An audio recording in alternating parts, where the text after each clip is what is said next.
Salut à tous, c'est Guillaume et aujourd'hui on se retrouve pour un nouveau Tech Actu. On est le 20 février et on va débriefer l'actualité high-tech de ces derniers jours. Vous allez voir qu'il y a eu quelques petites choses intéressantes qui se sont passées. C'est parti, on commence tout de suite avec Netflix qui a publié en gros un comparatif des différentes vitesses de téléchargement en fonction des opérateurs. Et il s'avère que c'est encore Free qui est dernier avec 1,39 mégabits par seconde en download. Et c'est l'opérateur qui a le plus faible débit de toute l'Europe. Donc c'est un peu compliqué pour les abonnés de chez Free, mais je suis tombé sur un autre article avec une solution pour vous les gars. Donc en gros, il y en a qui se sont aperçus qu'en désactivant l'IPv6 sur votre Freebox, donc vous pouvez faire ça dans les paramètres de réglage de votre box, et ben en fait vous avez plus aucun bridage. Donc des gens qui étaient à 1,4 mégas, tout ça, ils sont passés à plus de 100 mégas. En gros, leur vitesse de connexion, c'est exactement le même débit qu'ils ont sur Netflix. Donc en fait, c'est l'IPv6 qui lui pose problème, et du coup il faut repasser en IPv4. Donc voilà, j'espère que ça en aura aidé certains d'entre vous. On passe à la news suivante avec une info concernant la prochaine version d'Android. Donc le nom pour l'instant c'est Android P.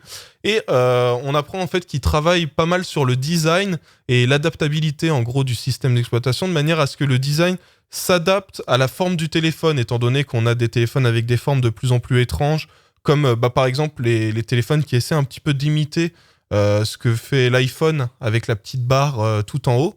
Et ben en fait ils veulent donc adapter en gros le design du système d'exploitation de manière à ce que ce soit beaucoup plus simple, beaucoup plus facile à afficher suivant la forme du smartphone. Donc voilà, ils travaillent là-dessus et donc ils nous disent que c'est pour séduire en gros les propriétaires d'iPhone si il y a des téléphones Android qui y ressemblent pour que ce soit bien intégré dans l'OS.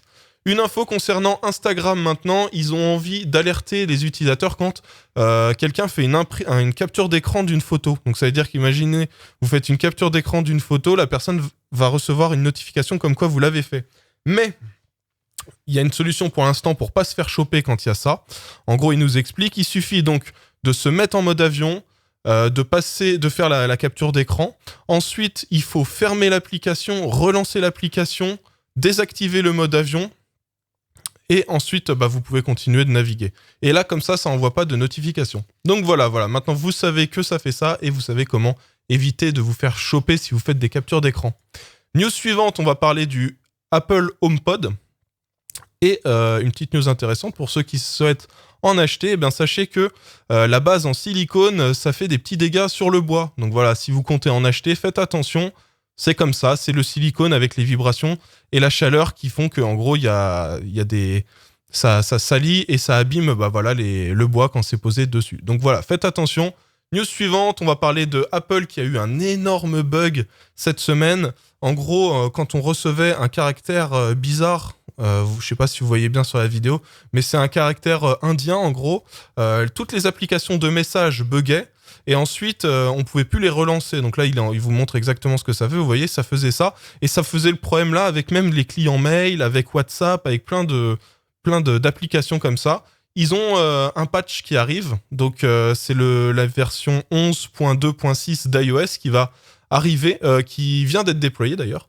Et donc cette version-là corrige ce problème. Donc si vous voyez que cette mise à jour est disponible pour vous, faites-la parce que comme ça vous aurez plus le risque d'avoir votre téléphone qui bug si quelqu'un vous envoie ce caractère spécial en message. Si vous avez des amis blagueurs qui ont envie de vous déranger et de vous faire bugger votre téléphone, au moins si vous mettez à jour, vous n'aurez plus aucun risque d'avoir des problèmes. News suivante, on parle de YouTube et en particulier de YouTube Red qui devrait arriver en France. Donc YouTube Red, c'est un abonnement à 10 € par mois qui permet en gros d'avoir accès à toute la musique de Google Play, donc l'équivalent à peu près de Spotify. Ça permet aussi de plus avoir de publicité sur YouTube, donc ça c'est pas mal. Et une partie de ce qu'on paye tous les mois en fait est reversée aux YouTubeurs. C'est des revenus, plutôt que de reverser l'argent des pubs, ils reversent une partie de l'abonnement YouTube Red, donc c'est comme ça que ça fonctionne. Et ça permet aussi de mettre des vidéos en offline, ça veut dire que vous les téléchargez sur votre téléphone, vous pouvez les regarder par exemple dans le métro quand vous avez plus de réseau. Et il y a aussi la possibilité d'écouter par exemple des clips de musique en ayant l'écran éteint sans que ça se mette en pause. Donc voilà, c'est pas mal, ça va arriver a priori en 2018 en France. Ça fait déjà 2 ans et demi que c'est arrivé aux États-Unis, donc c'est cool que ça arrive en France.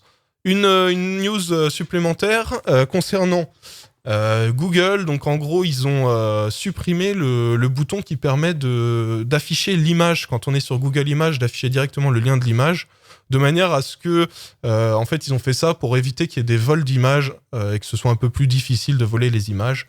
Et il y a déjà si ça vous énerve cette update, il y a déjà une extension Chrome qui est sortie qui s'appelle View Image.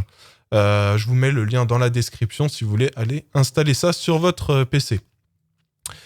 Et enfin, on va parler de Snapchat. Snapchat, il y a plus d'1 million de personnes qui ont signé la pétition pour demander à retourner en arrière sur l'ancienne mise à jour. Et donc le PDG de Snapchat, il s'est exprimé là-dessus. Il a dit vous êtes 1 million à avoir signé cette pétition, mais on n'en a rien à faire. On pense qu'on a raison et vous allez vous habituer à cette update. Donc voilà.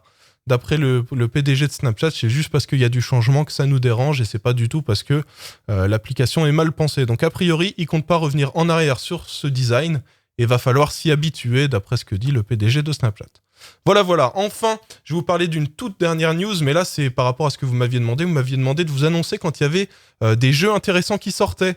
Et donc là, c'est pas vraiment une sortie, c'est une nouvelle version qui a été développée du jeu Age of Empires. Alors, c'est pas, il n'y a pas de modification, par exemple, de l'intelligence artificielle. C'est vraiment le jeu identique tel qu'il était quand il était sorti dans les années 90. C'est juste qu'en gros, le design a été refait. On peut y jouer, je crois, jusqu'en 4K maintenant.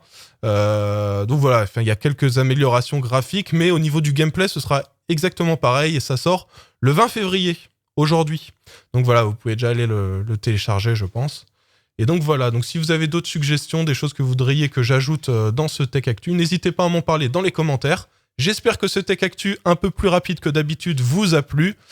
J'ai fait ça en suivant vos recommandations, comme vous me disiez que c'était un petit peu trop long. Donc voilà, je vous fais des Tech Actu un peu plus rapides. J'espère que ça vous a plu. Si c'est le cas, n'oubliez pas le petit pouce bleu juste en bas. Et puis je vous dis à dans quelques jours pour des nouvelles actus high-tech. Allez, ciao!